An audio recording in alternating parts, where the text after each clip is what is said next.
This is KOOP HD1 HD3 Hornsby, radio for people, not for profit.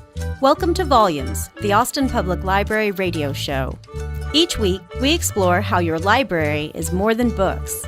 The library is knowledge, technology, and inspiration for our community.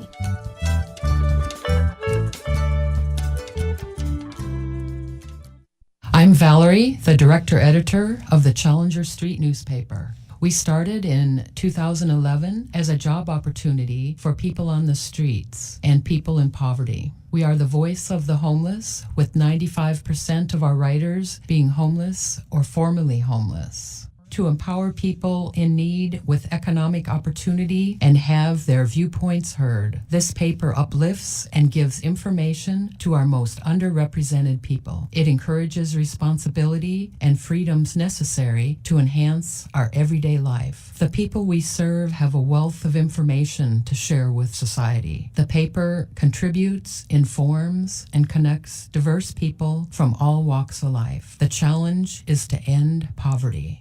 The opinions expressed in the following stories reflect the authors and are not the opinions of Co-op Radio or the Austin Public Library. Thank you for listening. Hello, I'm John Curran, and I'm writing for the Challenger, and my story today is called A Thinkin' and a Drinkin'. Yes, a thought indeed toward the plight of the po' homeless who never get no rest, especially now, especially in this time of year. And this time of year in this place goes on for a long, long time. Too long, I'm thinking, as I'm drinking. Too damn long anymore. Yes, a thought indeed, because the po' homeless be catching every inch of that. Po' homeless, they do toughen up. I talked with an old associate the other day. He sat down next to me at the bus stop. It had been years, yet still I remembered old Don. Don was his name as much as anything else. Some people, you forget their names maybe after it's been a while, but not with Don. His name even preceded him, you could say. I could not forget his name no more than I could forget the guy. So I say, Don, you look good. How's the situation? How's the wife and kids, haha? One thing, we was always some jokers. So yeah, Don's still homeless. Man, since I got him going, he's going. Gonna tell me how lucky I am for being in these last few years. How hard it is out there and all that, especially like this time of year. He goes on to talk about mosquitoes, and it sounds bad. How they're like savage smart. They track you. And how there's only a couple of places where an old homeboy can even get some relief. One being up on the roof of some condo joint or whatever, 7 stories up, and don't roll off. Either that or out on open water, apparently. But Buddy's saying when finally you got to come back in, well, that first step on the bank again, and they're all over you. Like they've been in the shrub there all the time, just watching you out there and knowing just exactly when and where you was coming in. And you thinking maybe, gee, gosh, golly, have all the mosquitoes just gone away and the world is good again? And then Buddy is when we get him. We get him good, boys, and for sure he's going to know, then and again as he knows every day, that life is hard, it's deadly, and all we really want is just his blood. We'll even leave the corpse and go on. What do we care? On to the next big warm thing. So a thought indeed, a consideration of the plight, because homeless knows they damn well gotta. Having for sure been getting every hard, hot, hopeless inch of that. Salute, me brothers, salute. Marcellus, soliloquy. Any society willing to give up some liberty for some security will deserve neither and lose both. Ben Franklin. Hey, diddle diddle, the cat and his fiddle, the cow jumped over the moon. The little dog laughed to see such sport, the dish went away with the spoon. Mother Goose. This nursery rhyme is fiction. It is called absurdity. The Travis County District Attorney and Supreme Court recognize it as legitimate. It can and has been used as written evidence in any court of law.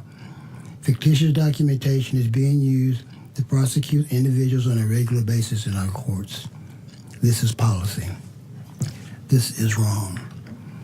This viewpoint is held as well by the Chief of Police of the City of Austin as well as the Police Department. This is all counter to the oath used to give testimony. The oath is used on a daily basis to give credence to documentation that it vehemently disqualifies. It can all be proven by a simple parking ticket. The laws that govern literature in our courts are not determined by any judge, by any court.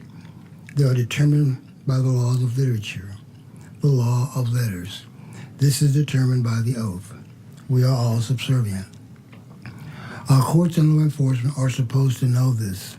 They are mandated to inform you and me of this. This is our right, the only true right we have in the courtroom. The only true friend you and I have in any courtroom is a three-letter word. It is spoken before any testimony is given. It changes everything for you. It has gone unnoticed since the court has existed. We barely say it.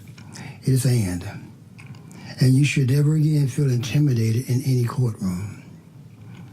I come to bury Caesar, not to praise him. Mark Antony, Julius Caesar, William Shakespeare. Years ago, I seem to remember a comment made by the district attorney of Harris County. An execution had just taken place. He said justice has been carried out according to the letter of the law. I didn't realize at the time just what he had said. Now I do. It was a confession. If the person he had just executed had said the same thing, it would have been called a confession. He confessed to murder. Of his own free will, he said that the court has absolutely no clue as to the true meaning of the oath. Nothing in our courts is based on the letter of the law. Our courts enter into an agreement before any courtroom procedure. The agreement is done by way of the oath. Our courts administer this oath. It is their responsibility to ensure that this agreement is adhered to. Since the court administers the oath, they are incumbent to fully understand it. If they do not live up to the agreement that they themselves administer, they cannot possibly expect the agreement to be binding. If they in turn purposely enact any judgment based on ignorance of the oath, they should be held accountable. The same is expected from you and me. Ignorance of the law abides to the court as well as you and me. If the court is not a venue of justice, it is one of tyranny. Because we are beyond the year 2000, the new millennium, we are supposedly beyond the age of enlightenment. In some regard, this is true. In others, we are still not yet out of the Stone Age. We have lost touch with where we began. The age of technology did not begin with the computer. It began when the first sound was uttered by what we consider human. For some, it is Adam and Eve. For others, it is some other point. It really doesn't matter. That first time could not have been possible if a wave had not brought it. That wave, not the sound, was the origin of technology, the origin of justice. That is the only constant that holds true even today. The sound may change, the wave has not. This is not questioning. The wave is called whole truth. The sound carries called truth. It was then and it is now. The oath is called true. Letter of the law is called truth. The oath specifies truth, whole truth, and nothing but the truth, by way of the word and.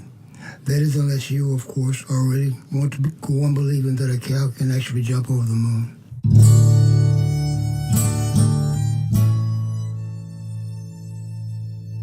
Hi, my name is Rana Ghana, and I am a writer for the Challenger Street paper here in Austin, Texas. And I'm going to be reading an article which is out in our summer double issue, and it is titled Austin Outreach Goes Digital by the Lone Spanger. That's me. Are you a tech-savvy transient that somehow wound up on the streets of Austin, Texas? There's an app for that. The webpage is cleroythomas.github.io. And it's easy to navigate for those dealing with homeless-related issues. The app is called Austin Homeless Reduction and has 3 parts. The first channel pinpoints on a map that can be zoomed general services throughout the city, including the Arch, Caritas, and Angel House. The second channel is the Homeless Activity Dashboard, which is designed to be a forum for relaying information in groups relevant to homelessness in this city once it is open. It is still in its startup phase like the rest of the app. The last channel is the Homeless Activity Reporter. This has an option for volunteers, advocates, and social workers to register onto the site and become part of community updates on homeless-related activity they see. The updates can be relayed in the form of geo-mapping where homeless people are gathering and sharing photos of the homeless people and their outposts for the purpose of organizing the analytical data for the future outcome of designing solutions that meet the needs of the current homeless population in our city. In our short email conversation, Chuck Thomas, the app's creator and developer, seemed excited about the potential this site has to grow. Honestly, I am too. This is the first time I've seen anything like this.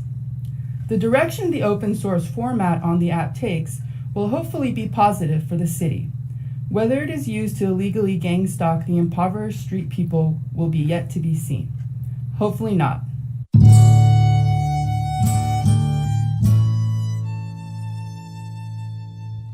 My name is Blair Parsons and I'm a librarian at the Central Library.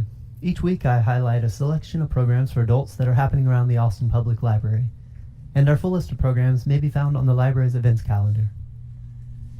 Tonight, Wednesday, July 18th, the Central Library will host Brian Catling for a reading and discussion of his new novel, The Cloven. Clay Smith, editor of Kirkus Reviews, will moderate the discussion. The Cloven is the final volume in the Vor series, Catling's alternative history trilogy. The event begins at 7 o'clock tonight, Wednesday, July 18th, at the Central Library.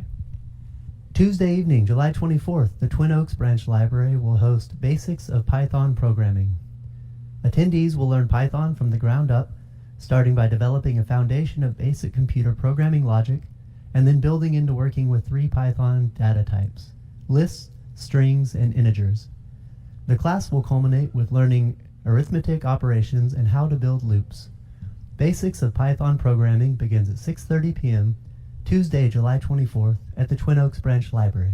Hey there, Austin. Teen Program Specialist Michael Harley from the Downtown Central Library here. Ever wanted to know how to follow your passion and run your own business? The Austin Public Library is giving teens the tools they need to get started with the Like a Boss series. This week, learn to rock like a boss. Want to know how to start a band? Already in one and trying to figure out the next step? We Rock Austin will show teens how to promote their music. Teens can rock like a boss at the Cepeda branch on Saturday, July 21st at 2 p.m. This program is reserved for teens ages 13 to 18. More details on Rock Like a Boss and additional summer reading programs can be found at library.austintexas.gov/events. This is Alana Graves, the youth librarian at the Carver branch. The summer is almost halfway done, and the Austin Public Library is still offering summer reading events for kids. Austin Public Library's Lego Lab event series is perfect for families that are looking to unplug from technology for an hour. Kids ages 5 and up can enjoy building stories and characters while learning basic STEM principles. This week, Lego Lab is happening on Tuesday, July 17th at 3 Austin Public Library branches. 12 p.m. at the Ruiz branch, 2 p.m. at the Carver branch, and 3:30 p.m. at the Pleasant Hill branch. Lego Lab is also happening on Wednesday, July 18th at 2 p.m. at the Willie Mae Kirk branch and Friday, July 20th at 2 p.m. at the University Hills branch. Legos are provided and details can be found at library.austintexas.gov.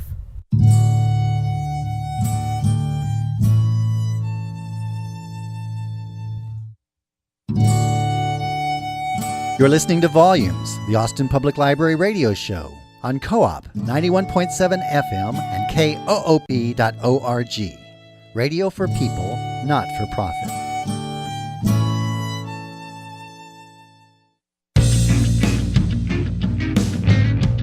Support comes from East Side Pies, local pizza with local ingredients.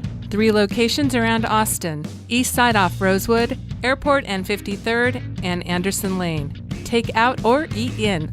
Online ordering now available at eastsidepies.com.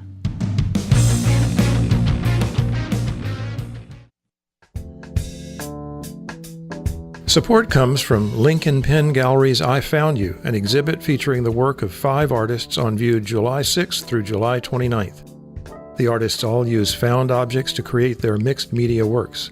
These works explore humor, whimsy, dreams, and our connection to nature. Opening reception Saturday, July 14th, 6 to 9 p.m. Lincoln Pen Gallery is located at 2235 East 6th Street, Suite 102. Hours are 11 a.m. to 4 p.m. Friday, Saturday, and Sunday. More at linkpenart.com.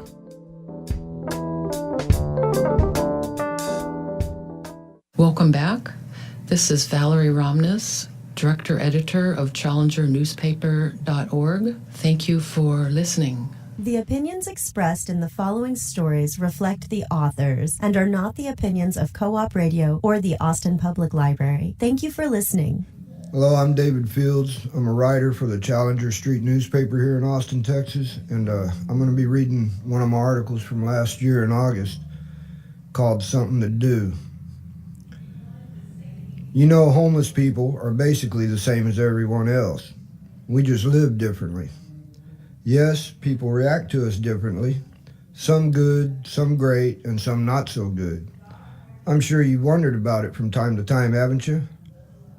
Different people see us differently, due in part to the many varied beliefs, attitudes, and personalities.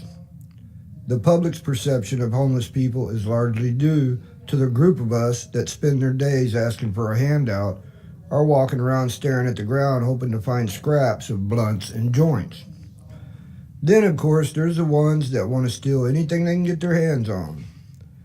A lot of homeless people have talents they could utilize to provide some kind of income for themselves. Some are what could be called craftsmen. Some are actually good artists. Some are musicians, writers, and such. The talents are out there, but as we all are well aware of, the reality is we, the homeless, have very few actual places we're able to be around here where we can sit down comfortably, pursue a hobby, and not be asked to move along by the police, a store owner, a manager, or another city or state employee. Instead of spending the thousands and millions of federally funded money the city of Austin, Texas has available on essentially unneeded improvements on the Austin Convention Center and other facilities, why is it never considered to provide places for the many homeless residents here to have a comfortable place to frequent and get their hobby or trades on? As we complete projects, we'll need a venue to sell them also. We need to band together and bring on this issue to the attention of those in charge. The city in large would be a happier, smoother running place. Think about it, folks. This would work on so many levels. The homeless sector's self-worth and esteem would improve.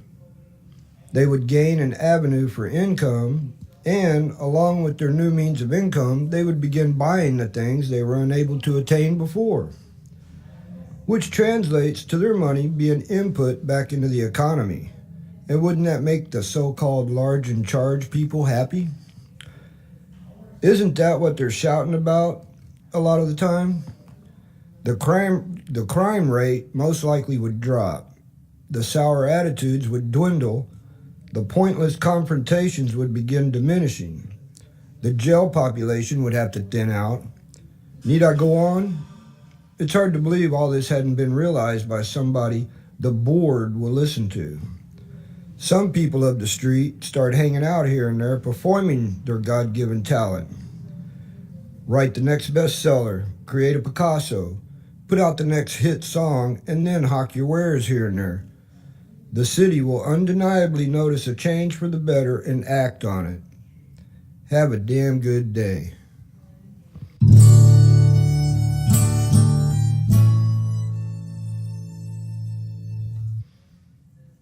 Hello, from the Challenger. This is John Curran, reading my latest, greatest, real fake news.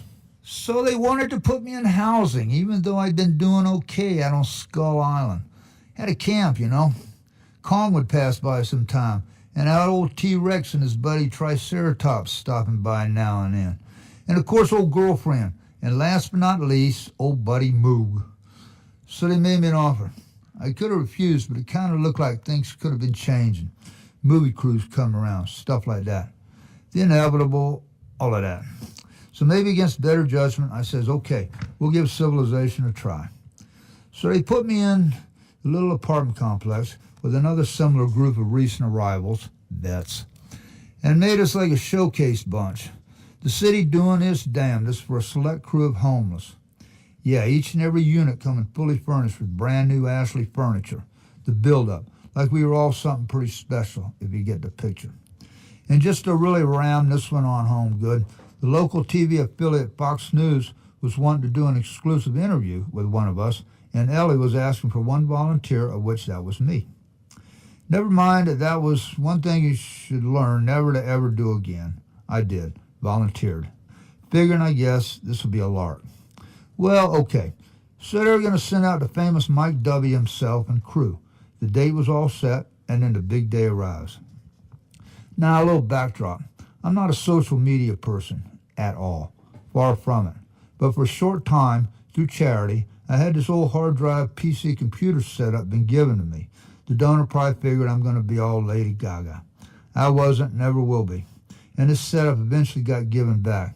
But at the time of this interview, it was there in my apartment, actually taking up valued space on my breakfast table, and I was already tired of it. So as was comes a big day. Mike and the crew come out. Cameras, lighting, a half dozen of media. They get me walking up the balustrade and then inside. They all set up. Mike's on the couch. I'm ready and figured I'm going to milk this one. See, what I had was paintings of Skull Island on my walls. And yeah, old buddy Moog from old camp was staying there with me in the walk-in closet. He was not only an old buddy, he'd become like a right-hand man. I should mention he was Cro-Magnon, and nobody was supposed to know he was staying there. So he's back in the walk-in closet as I started to get on with it, and I told him, lay low, Moog, and don't make a sound. So we get on with the interview, me and Mike W. I'm calling him Mike. Mike, hey, you comfortable? Mike, what you need? Want some whiskey? Mike says, ha-ha. He thinks I'm kidding, and he gets on with the usual standard question-answer routine about how excited I am to be in housing, how good they've been to me, all of that. Me, well, I'm playing all this like a fiddle, buddy. But what I really want to do is steer the conversation to the paintings on the walls, Skull Island, and my upcoming exhibition. It's like, yeah, apartment's great, but it's like Skull Island was pretty cool, too. In fact, in some ways, way past this. Exciting in ways you never believe if you've never been there. All of that. So we're going on with it. I'm pointing out my paintings. The guy with a video camera, he's panning around the room and all. And I make sure he's getting the paintings in the midst of everything. And I also see he's focusing pretty intently on this old hard drive computer taking up space on my breakfast table. But I'm not thinking nothing of that. So we're about to just wrap it up. Been about 10 minutes. Again, I ask old Mike if he wants a whiskey. No? Okay, how about a whiskey and water? Kind of joking, you know. Mike gives me a good sort of feeble grin, says something about next time maybe, as they're all starting to pack it up. And so I'm figuring, okay, cool, great interview. Can't wait to see this on 6 o'clock news. And they were almost done, and who walks out from the back? Damn Moog, lumbering into the living room in his best Cro-Magnon fashion, and he's saying, wah wah. Oh man, apparently he's been hearing all this, and now he wants some water. I'm like, Moog, not now, get back into the closet. But then he sees what's going on. He goes over to the couch, sits down right up next to Mike W., puts his big hairy arm around him, and gives him a big sloppy smack on the cheek. And I'm thinking, oh my God. Well, old Mike, pro that he is, plays it off with a chuckle, and I get moved back to his closet and get them out of there. Man, oh man. No harm done, I figure. I can't wait for the next day's 6 o'clock news. Well, when it does come on, next day, and I got all my buddies over, popcorn and everything. I even let Moog out of his closet. Apparently he'd fallen in love with Mike W. and wouldn't stop talking about him. And we're all gathered around the TV. Turns out they'd whittled down my 10 minutes to barely a minute and a half, and nothing for it except how happy I was to be there, with a closing 45 seconds of close-up on a stupid computer, like here's a monkey we got going high-tech, and not a word nor image of any of my Skull Island adventures or paintings.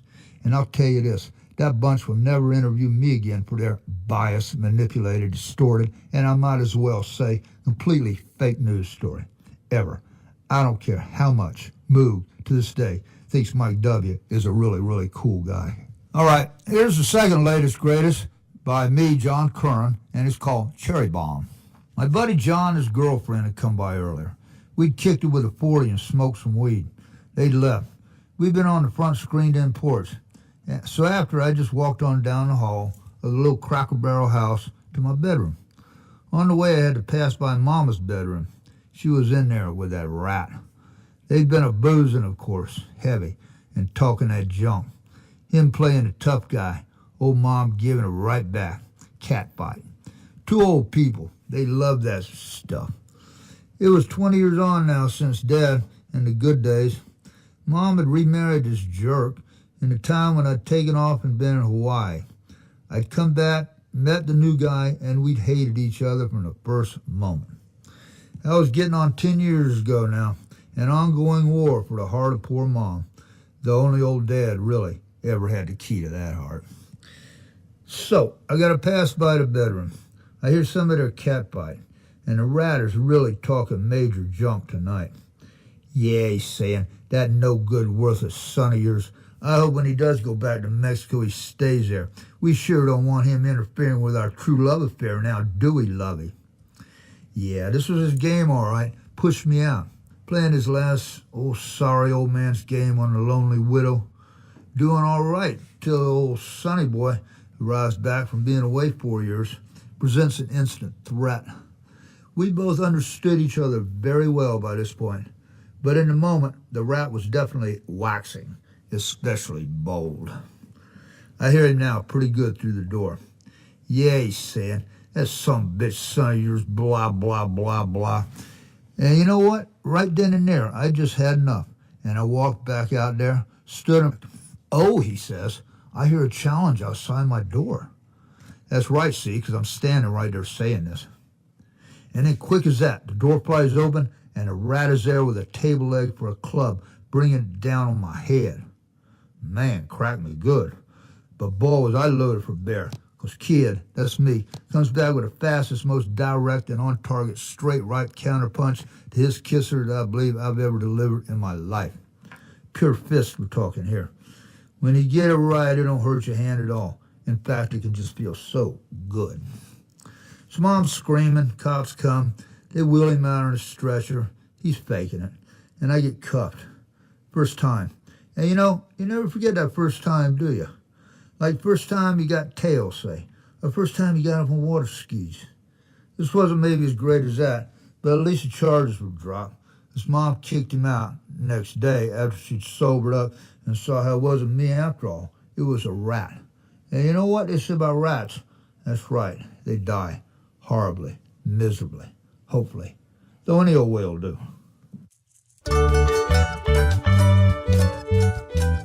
Thanks for listening to Volumes, the Austin Public Library radio show. Special thanks to our producer, DJ Harris, and to the musicians who composed and performed our original theme song, Andrew Noble on violin, Kirk Duvall on guitar, and Mike Wheat on percussion. And thanks to you, our listeners. Volumes, the Austin Public Library radio show, airs Wednesday afternoons at 2:30 on Co-op 91.7 FM and KOOP.org. If you catch us mid-show, full episodes and other details can be found at library.austintexas.gov/volumes.